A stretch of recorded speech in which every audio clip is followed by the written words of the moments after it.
Assalamualaikum warahmatullahi wabarakatuh. Alhamdulillahirabbil alamin. Assalatu wassalamu ala asrafil anbiya'i wal mursalin Sayyidina wa maulana Muhammadin wa ala alihi wa sahbihi ajma'in, amma ba'd.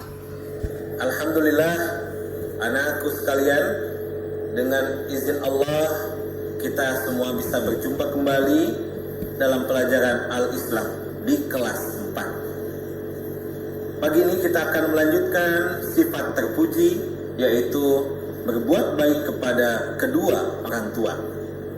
Baik anak-anak, kita awali pertemuan kali ini dengan membaca basmalah. Bismillahirrahmanirrahim. Insya Allah kita pagi ini akan sama-sama mendapatkan ilmu yang bermanfaat tentunya, karena akan membahas tentang berbuat baik kepada kedua orang tua. Siapa di antara kalian yang sayang kepada ayah dan ibu? Alhamdulillah, semuanya sayang kepada ayah dan bunda. Sebab Allah Subhanahu wa ta'ala memerintahkan kita untuk berbuat baik kepada ayah dan ibu. Firman Allah Subhanahu wa ta'ala dalam surat An-Nisa ayat 36. A'udzubillahi minasyaitonir rajim. Bismillahirrahmanirrahim. Wa'budullaha wa la tusyriku bihi syai'a wa bil walidaini ihsana. Dan hendaklah kamu beribadah kepada Allah, dan janganlah kamu menyekutukannya dengan sesuatu pun. Dan hendaklah engkau berbuat baik kepada kedua orang tua. Ayat ini jelas memerintahkan kita berbuat baik kepada kedua orang tua kita. Ayah kalian yang sudah bekerja membanting tulang untuk membiayai kehidupan kalian. Ibu yang sudah mengandung 9 bulan, melahirkan dengan susah payah, membimbing kalian, menyuapi kalian, menyusui kalian. Sungguh luar biasa pengorbanan ayah dan ibu bagi kita semuanya. Maka tidak salah ketika Rasulullah menyampaikan bahwa ridho Allah tergantung kepada ridho kedua orang tua kalian, apalagi ibu kalian. Sabda Rasulullah sallallahu alaihi wasallam, ridallah fi ridal walidain wa sukhtullah fi sukhtil walidain. Ridho Allah tergantung pada ridho kedua orang tua, dan murkanya Allah tergantung kepada murkanya kedua orang tua. Ada suatu kisah yang perlu menjadikan teladan bagi kita tentang Uwais Al-Qarni. Dia disebutkan oleh Rasulullah SAW di hadapan para sahabatnya sebagai penghuni langit, yang dekat dengan penghuni langit, karena perbuatan Uwais yang sangat berbakti kepada ibunya. Kita lihat dalam film sesaat lagi. Baik, kita baca dulu basmalah sebelum nonton. Yuk, bismillahirrahmanirrahim. Silahkan dilihat. Kuda yang terkenal di langit. Kisah ini bercerita tentang seorang pemuda bernama Uwais Al-Qarni yang hidup pada zaman Nabi Muhammad Sallallahu Alaihi Wasallam. Nama Al-Qarni yang disematkan padanya memiliki arti yang dalam bahasa Arab penghuni langit. Melalui kisah ini kita akan mengetahui siapakah sosok Uwais yang namanya sangat terkenal sampai ke langit. Ternyata hal ini terjadi karena ketaatan Uwais kepada ibunya. Uwais adalah seorang pemuda yang berasal dari negeri Yaman. Sejak lahir, ia memiliki penyakit sapak, timbul bercak-bercak putih di seluruh badan. Uwais adalah pemuda yang soleh dan giat bekerja.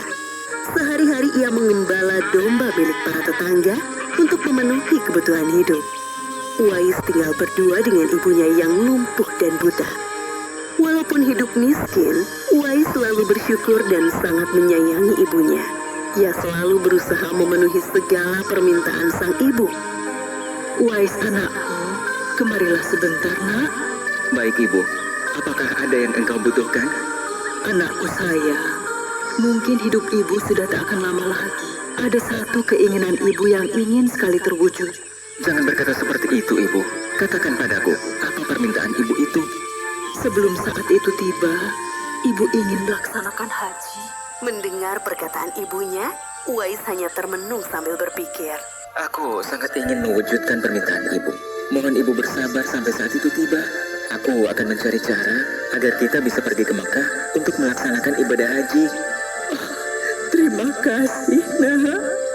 Ibu Uwais sangat bahagia dan memeluk Uwais sampai menangis. Ya Allah, bagaimana cara hamba membawa ibu hamba yang lumpuh dan buta untuk pergi ke Mekah? Sedangkan jarak dari Yaman ke Mekah sangat jauh, melewati padang pasir yang tandus. Biasanya orang-orang pergi ke sana menggunakan unta. Seekor domba pun aku tidak punya, apalagi unta.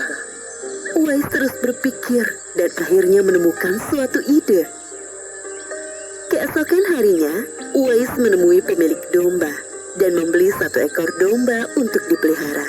Namun uangnya hanya cukup untuk membeli 1 ekor anak domba yang kecil. Setiap hari Uwais menggendong anak domba itu naik turun bukit. Orang-orang yang lewat tertawa melihat tingkah Uwais. Hei, coba lihat Uwais itu. Apa yang dilakukannya dengan anak domba itu? Dasar orang aneh.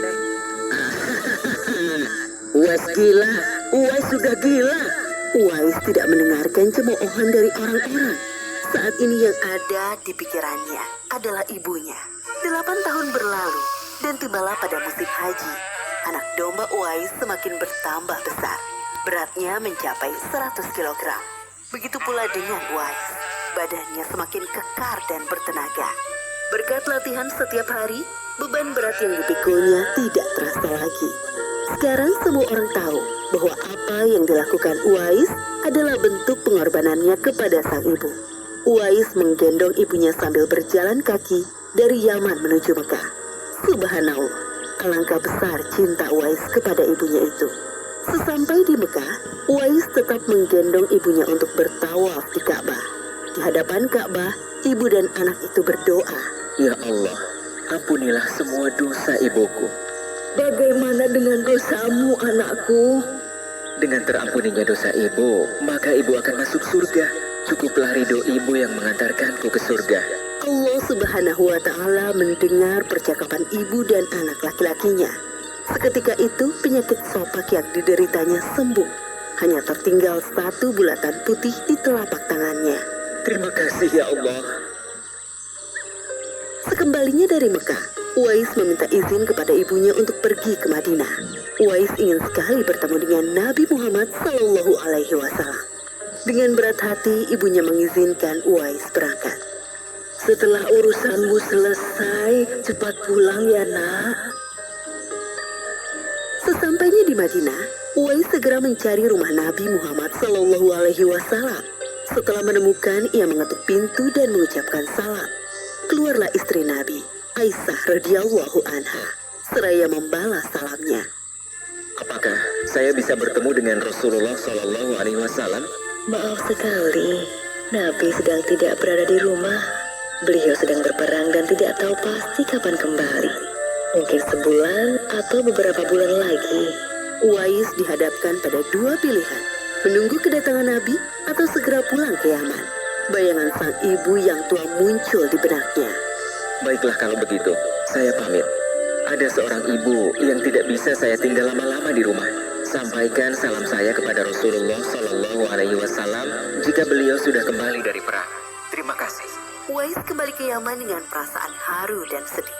Di satu sisi Uwais sangat ingin bertemu dengan Nabi Muhammad SAW. Namun di sisi lain, ia sangat mengkhawatirkan kondisi ibunya. Akhirnya ia memilih untuk segera pulang ke Yaman.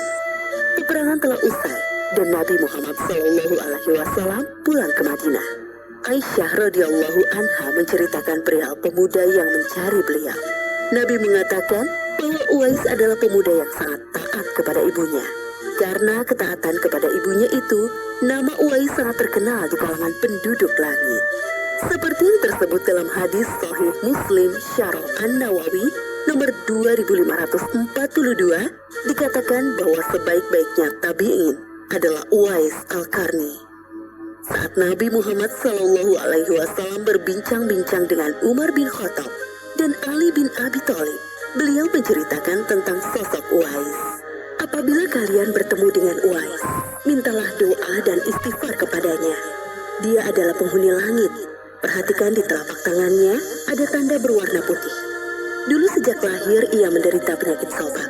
Namun atas kesalehan dan ketaatan kepada ibunya, Allah Subhanahu wa Ta'ala menyembuhkan penyakitnya. Sampai pada akhir kematian Uwais, terjadi hal yang menggemparkan.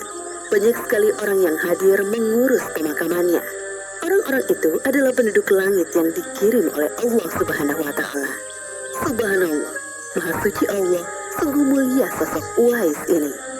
Demikianlah kisah Uwais Al-Qarni, pemuda yang namanya terkenal di langit. Karena ketaatan pada ibunya, Allah Subhanahu wa Ta'ala meninggikan derajatnya. Dalam kisah ini dapat kita ambil pelajaran berharga bahwa kita harus berbakti kepada orang tua. Semoga kisah Uwais Al-Qarni ini menjadi pengingat agar kita selalu mendoakan kedua orang tua di setiap waktu dan menambah ketaatan kepada mereka.